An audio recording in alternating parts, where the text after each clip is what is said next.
Hi friends, మేము రీసెంట్గా మేడారంకి వెళ్ళాం. దర్శనం మెల్లగా చేసుకుందామని ఒక డే మొత్తం అక్కడనే టైం పాస్ చేసాం. దాంట్లో ఇదొకటి.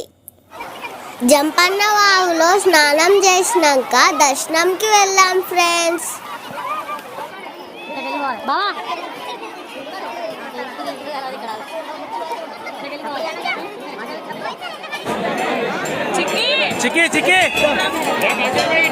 మా అక్క చూడండి ఫ్రెండ్స్, ఎంత సంతోషపడుతుందో. దేవుడి దగ్గర నుంచి ఏది తెచ్చుకున్న సంతోషమే ఫ్రెండ్స్. మా అన్న చూడండి ఫ్రెండ్స్, బంగారం దొరికినందుకు ఎంత సంతోషపడుతున్నాడో. గద్దెల దగ్గర మా అమ్మకు కూడా చీర దొరికింది ఫ్రెండ్స్. సంతోషంతో బయటకు వచ్చేస్తుంది. సబ్స్క్రైబ్ చేసుకోండి ఫ్రెండ్స్.